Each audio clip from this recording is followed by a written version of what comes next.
Medicinal chemistry की। तो वो भी आप यूज कर सकते हैं, और उसमें बहुत अच्छे से सब कुछ दिया हुआ है, सार दिया है, अच्छे से क्लासिफिकेशन अच्छे से दिया हुआ है, सारे ड्रग के स्ट्रक्चर्स है उनका। मतलब उसमें अगर कुछ ऑड पॉइंट्स वगैरह है वो भी अच्छे से दिया हुआ है। तो अगर आपको फॉरेन ऑथर की, मेडिसिनल केमिस्ट्री में फॉरेन ऑथर की बुक भी अगर आपको डिफिकल्ट जा रही है, तो फिर इनामदार मैम की बुक है, रेफरेंस बुक, जो कि बहुत अच्छी है। अगर आप चाहो तो वो रेफर कर सकते हैं। Ma'am what is difference between M form courses eight NIPER and PhD courses? Ma'am अगर पीएचडी करनी है तो क्या आपको जीपैट कंपलसरी देना पड़ेगा? सी, अगर आपको पीएचडी करनी है तो फिर आपको आप अगर एक अच्छे कॉलेज से पीएचडी करना चाहते हो तो फिर आपने एक अच्छे कॉलेज से एम फार्म किया हुआ होना चाहिए। और मतलब नाइपर में एम फार्म करना, मतलब कि नाइपर जो है एकदम बेस्ट कॉलेजेस है, ऐसा मतलब उनको as IIT of pharmacy consider किया जाता है। तो इंजीनियरिंग के आईआईटी रहते हैं, वैसे नाइपर ये रहते हैं। तो अगर आप बेस्ट कॉलेज से आपने एम किया होगा तो फिर जैसे हमारे सीनियर्स है वहाँ के, तो फिर किसी का मतलब आईआईटीज वगैरह में ऐसी जगह पे उनका पीएचडी के लिए वो लोग अप्लाई करते हैं, तो फिर पीएचडी के लिए ये रहता है।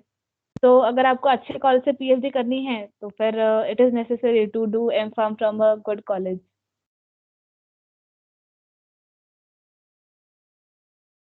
Ma'am ma'am I have just heard from someone that अगर तुम बी आप एमफार्म की जगह पे डायरेक्ट पीएचडी इंटीग्रेटेड कोर्सेज में जा सकते हो after B Pharm, is it true?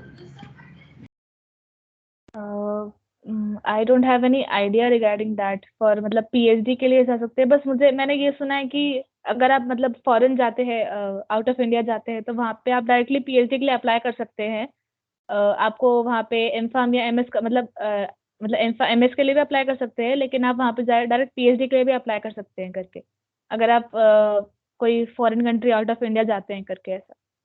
But मैंने इंटीग्रेटेड कोर्सेज के बारे में नहीं सुना है करके, M Pharm integrated with PhD. Okay ma'am.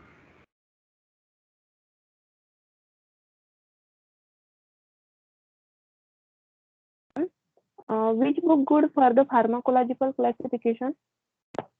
Pharmacological classification में विक्रम सेठ, इनकी एक बुक है, क्लासिफिकेशन बाय विक्रम सेठ करके। ये एक बुक है फार्मा क्लासिफिकेशन के लिए, और एक की केडी त्रिपाठी, इसकी भी क्लासिफिकेशन की एक सेपरेट बुक है। या तो फिर मतलब आप वो आपको कहीं पे पीडीएफ वगैरह मिल जाएगी, केडी त्रिपाठी की और विक्रम सेठ, ऐसी दो बुक्स है जिसमें सिर्फ क्लासिफिकेशन दिए हुए हैं फार्माकोलॉजी के।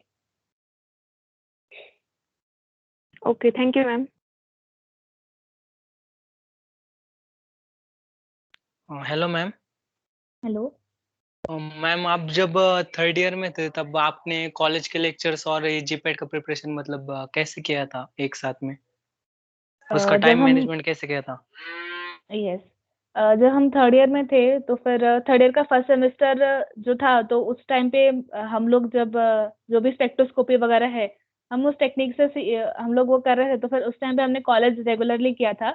और ऐसा था कि कॉलेज हमारा 10 to 6, 10 to 5 रहता था, तो फिर हम लोग सुबह जल्दी जाते थे कॉलेज भी, थोड़ा एक एक घंटा पहले, और कॉलेज के बाद भी एक घंटा ज़्यादा रुकते थे। हमारे कॉलेज में एक रीडिंग रूम था, हम वहाँ पे रुकते थे और फिर वहाँ पे पढ़ते थे। और फिर प्रैक्टिकल के टाइम भी 3 घंटे का प्रैक्टिकल है, तो ऐसा नहीं कि आप 3 घंटे कंटिन्यूस प्रैक्टिकल कर रहे होंगे। आपका 1 घंटे का प्रैक्टिकल है, अगर आप ऑर्गेनिक के प्रैक्टिकल अगर आप कर रहे होंगे, तो फिर आपको मतलब 2-2 घंटे का रिफ्लक्स लगाना पड़ता है, ये सब करना पड़ता है। तो इसमें जो भी टाइम रहता था उसमें हम लोग वो सब हम टाइम यूटिलाइज करते थे हमारे कॉलेज में। और जब हम थर्ड ईयर के सेकंड सेमेस्टर में आए, तब मार्च में लॉकडाउन हो गया था। तो उस टाइम पे हम मोस्टली घर पे ही थे, तो हम लोग जस्ट तो उस टाइम पे हमको टाइम बहुत ज़्यादा मिलता था। तो मतलब कॉलेज के लेक्चर्स, एक 2-3 लेक्चर्स रहते थे एक दिन में, वो हो जाते थे। और उसके बाद जो भी टाइम रहता था, क्योंकि प्रैक्टिकल करना नहीं पड़ता था, तो फिर उस टाइम पे हम लोगों को टाइम बहुत ज़्यादा मिल जाता था कंपैरेटिवली जब हम लोग कॉलेज जाते थे, क्योंकि कॉलेज में फिर ट्रैवलिंग वगैरह का भी इशू आता था। तो पर जब भी हम लोग कॉलेज में थे, तो जो भी जहाँ जहाँ पे भी 10-15 मिनट का टाइम मिलता है, हम लोग वहाँ पे पढ़ते थे, और एक ही बुक लेके जाते थे कॉलेज में, ताकि ये दिन में पूरा बुक करना है। या तो फिर कॉलेज में आप रहो तो आपका जो भी जर्नल वगैरह का काम रहता है, आपको जर्नल्स वगैरह कंप्लीट करनी पड़ती है, तो वो जितना हो सके कॉलेज में कंप्लीट करो, ताकि घर का जो भी टाइम है वो आपको अपने पढ़ने के लिए मिले। तो हमने ऐसा ये किया था। जब लॉकडाउन था तब 2-3 लेक्चर्स, दिन में 3 या 4 लेक्चर थे, वो आपको करने चाहिए क्योंकि मतलब वो आपके एकेडमिक्स का एक पार्ट है। पर फिर उसके बाद बहुत सारा टाइम मिलता था जब हम घर पे रहते थे थर्ड ईयर के सेकंड सेमेस्टर में, जहाँ पे हमने अच्छे से हमारी प्रिपरेशन स्टार्ट की थी। तो उस टाइम पे तब ऐसा टाइम मैनेज करने की हमें ज़रूरत नहीं पड़ती थी, जैसे अभी आप लोगों को हो रहा होगा करके। बस जो भी आपका लिखने का या जो भी ऐसे काम है, वो बहुत जल्दी-जल्दी किया तो भी ठीक है। अ, इसीलिए। और मैम अगर एक आधा स्टूडेंट है, वो समझ लीजिए थर्ड ईयर में है और उसका हुँ। बेसिक मतलब कुछ भी क्लियर नहीं है, तो वो कैसे कर सकता है मतलब? तो अगर बेसिक क्लियर नहीं है तो मतलब ऐसा नहीं कि आप मतलब हर जो सब्जेक्ट अभी आपको है, उसके कुछ तो भी पहला पार्ट आपको पहले होगा, ऐसा नहीं, कुछ-कुछ सब्जेक्ट अभी फ्रेश भी हो सकते हैं। तो कुछ नहीं, मतलब वो जो सब्जेक्ट है वो अच्छे से मतलब समझने की कोशिश करिए, मतलब जैसे उसमें अगर कुछ एप्लीकेशन पार्ट है या उसमें कुछ मैकेनिज़्म है, ऐसा कुछ जो भी चीज़ है वो अगर अभी अच्छे से करना स्टार्ट किया तो भी ये मतलब हो जाएगा। और जैसे अभी फार्माकोग्नोसी है, उसमें बेसिक्स की कुछ कोई ये नहीं है, वो सब्जेक्ट बहुत थ्योरेटिकल है। तो अभी इस सब्जेक्ट में बेसिक्स क्लियर करने की कुछ मतलब कोई पॉइंट ही नहीं है करके। तो ऐसा सब्जेक्ट है जो मतलब जिसमें बेसिक्स कुछ नहीं है, तो फिर ये सब्जेक्ट अभी आपको हो जाएगा करके। और बाकी का है, आप धीरे स्लोली एंड स्टेडीली अगर आप उसको पढ़ेंगे बाकी सब्जेक्ट भी, तो फिर जैसे अभी फार्मास्यूटिक्स में टैबलेट सब्जेक्ट है, तो इसके अंदर जो भी कोटिंग मटेरियल्स है या फिर इसके अंदर जो भी एक्सिपिएंट्स है, तो ये चीज़ें आपको सिर्फ लर्न करनी है। इसमें बेसिक जैसी कुछ चीज़ ही नहीं है, क्योंकि आप मतलब क्या बेसिक रहेगा किसी के नाम में, क्या बेसिक रहेगा, ठीक है? जैसे एविसेल हम माइक्रो क्रिस्टलाइन सेल्यूलोज को एविसेल बोलते हैं, तो ये जो चीज़ें हैं वो तो अभी आपको याद करनी ही है। तो मतलब ऐसी बहुत सारी चीज़ें हैं जो जो कि सिर्फ़ थ्योरेटिकल है।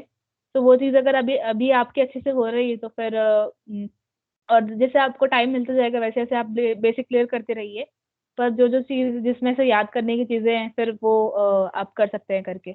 अभी अभी आप कर सकते हैं। Okay ma'am, thank you so much.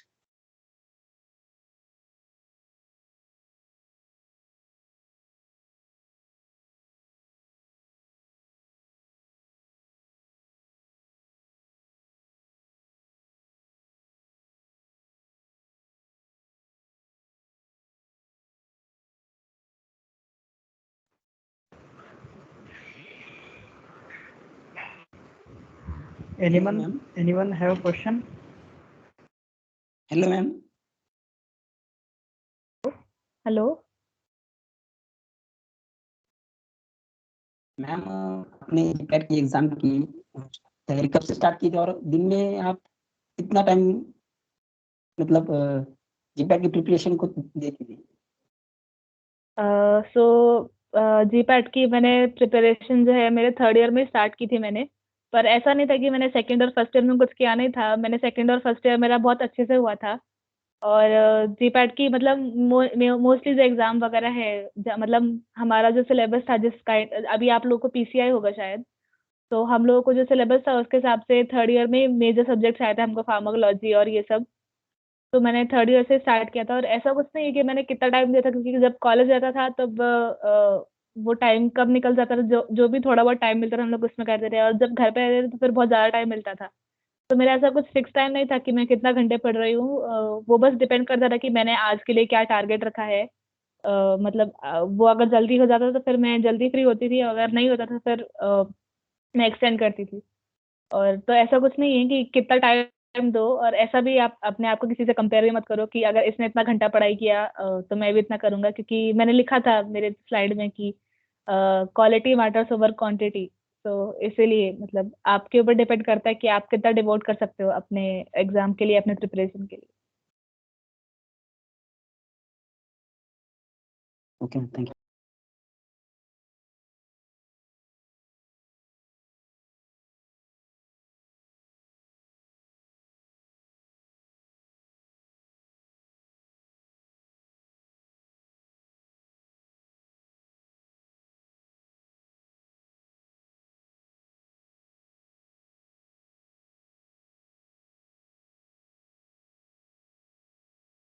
Anyone remain? कुणाला काही विचारायचं आहे का?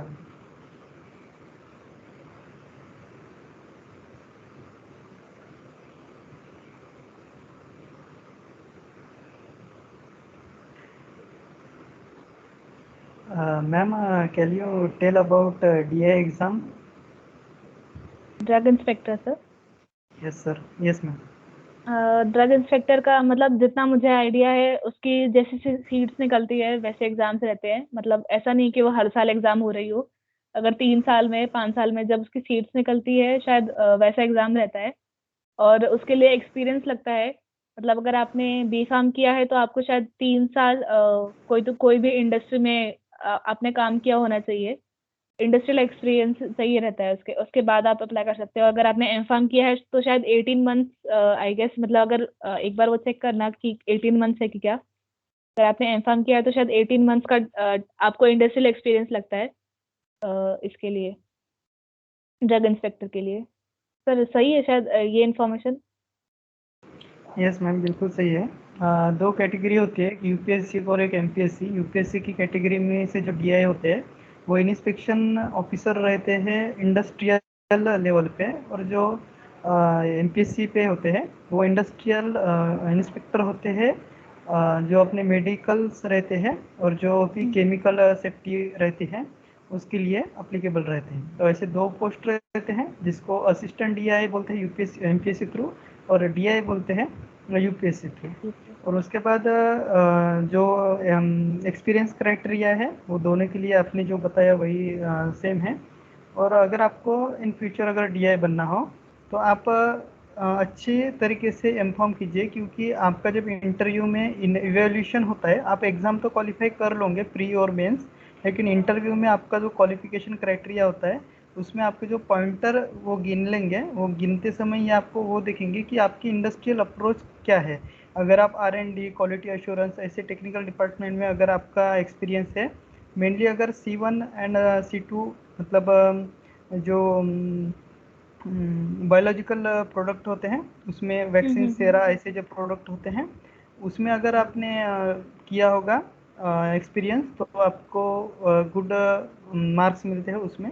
आपको अच्छे स्टूडेंट या फिर एक्सीलेंट स्किल के लिए अप्रोच किया जाता है, और उसके अलग अलग क्राइटेरिया होते हैं। और डीआई के लिए आपके मतलब स्टूडेंट से बहुत सारे रिक्वायरमेंट है, तो डीआई के लिए हम सेपरेट एक क्लास रखेंगे। Okay, then Mayuri Pawar is asking, sir I need more information about MBA. Okay, मी तुमच्याच कॉलेजचा प्रोफेसर आहे, याच्यामुळे तुमच्या प्रत्येक कॉलेजच्या ग्रुपवर तुम्ही 3rd year, 2nd year, 1st year ज्या कुठल्या क्लासचे असाल प्रत्येक ग्रुपवर मी आहे, तिथून माझा नंबर घेऊन तुम्ही मला कॉन्टॅक्ट करू शकता. Then diploma syllabus is important for GPAT. तर तुमचा डिप्लोम्याचा सगळं सिलेबस हा डिग्रीमध्ये कवर अप असतो आणि तुम्हाला वेगळं काही डिप्लोम्याचा बुक्स वाचण्याची गरज पडत नाही. Okay, what is the total cost for of a M.Pharm at a NIPER for general and general category student, ma'am? General category के लिए और ओबीसी के लिए फीस सेम है, और SC/ST और SC/ST के लिए फीस अलग है। तो ऐसा कुछ नहीं, मतलब अगर आप एम-फार्म करते हैं नाइपर से तो फिर अप्रॉक्सीमेटली 2.5 लाख तक का आपका फीस रहेगा। पर ये चीज़ है कि वो जो फीस है वो आपको जो स्टाइपेंड मिलता है अप टू 3 लाख आपको स्टाइपेंड मिलेगा 2 इयर्स का, तो उसमें कवर अप हो जाएगा। और इसीलिए मतलब 2.5 लाख और 3 लाख अप्रॉक्सीमेटली अगर आपने सब ये कवर किया तो फिर उतना आपका फीस रहेगा। रिजर्व के लिए शायद उतनी, उसमें से ही जो ट्यूशन फीस है उतनी नहीं रहती, शायद कुछ तो भी 30 या 40,000 फीस नहीं रहती। तो रिजर्व का आई डोंट नो, पर जनरल का मैंने बताया आपको।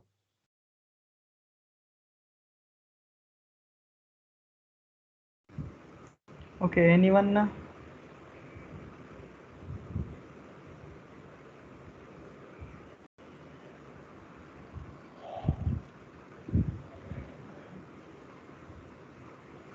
ठीक आहे. Now is time to concluded our programme. आपण या प्रोग्रामला आता कन्क्लूड करू. कन्क्लूड केल्यानंतर सुद्धा काही क्वेश्चन असतील तर तुम्ही विचारा. मॅडमचा मेल ID मी तुम्हाला शेअर करणार. काही प्रॉब्लेम असतील तर त्यांना तुम्ही केव्हा पण कॉन्टॅक्ट करू शकता. देन मॅडमने जे स्लाइड्स बनवले आहे प्रेझेंटेशन ते सुद्धा मी तुम्हाला शेअर करून देणार. ओके, सो बेसिक शॉर्टली मॅडमनी सांगितलं की जीपॅड एक्झाम काय असते, किती स्कोर असते आणि कशा पद्धतीने ते एक्झाम टॅकल करायची असते. देन नोट्स आणि जे आपले रेफरन्स बुक असतात त्यांना कशा पद्धतीने हँडल करायचं. जर रेफरन्स बुक मोठी असेल आणि एक एक टॉपिक जर तुम्ही एक एक रेफरन्स बुकमधून घेत असाल तर तुम्हाला शॉर्ट टेक्निक जे असतील एकदम शॉर्ट असतील आणि इम्पॉर्टंट असतील तर तुम्ही ते नोट करून ठेवा. अदरवाईज तुम्ही नोट करून ठेवणं एवढा वेळ वाया घालवण्यापेक्षा जर छोटे बुक असतील जसं ज्युरिस प्रुडन्ससाठी चे बुक आहे जी खूप छोटी आहे आणि ज्युरिस प्रुडन्सचा हर एक टॉपिक इम्पॉर्टंट टॉपिक आहे. शेड्यूल असो, अप्लिकेशन असो, त्याचा इंडेक्स असो, गाईडलाईन असो किंवा त्याची क्वालिफिकेशन, एलिजिबिलिटी, पेनाल्टीज या सगळ्या वरून क्वेश्चन येतात. तर त्याच्यासाठी ते पूर्ण बुक इम्पॉर्टंट आहे. तर त्याच्यामध्ये काही नोट्स काढण्याची गरज नाही आहे. तर तशी ते पूर्ण बुक तुम्ही परचेस करून तुम्ही ते रेफर करू शकता. ओके. देन आय थिंक सगळ्या क्वेश्चनचे चांगल्या पद्धतीने तुम्हाला आन्सर मिळाला आहे. कुठल्याही पद्धतीची क्वेरीज असतील तर तुम्ही मॅडमच्या मेल आय डीवर विचारू शकता. मी तुम्हाला मेल आय डी व्हॉट्सअप ग्रुपला शेअर करून देईन. Okay. So thank you ma'am and thank you our principal Dr. Rajendra Patil sir to permitted for this session webinar first under the GPAD cell. Thank you very much and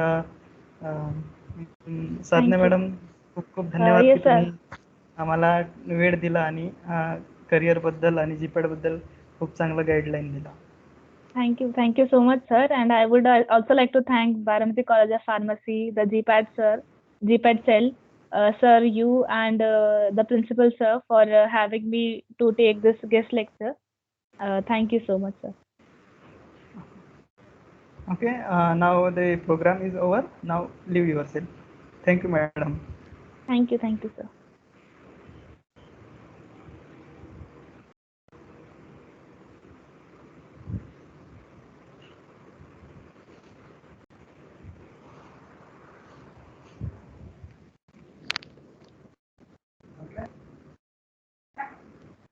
hello sir, तुम्ही ते pharmaceutical ज्युरिस्प्रुडन्स साठी कोणतं book सांगितलं?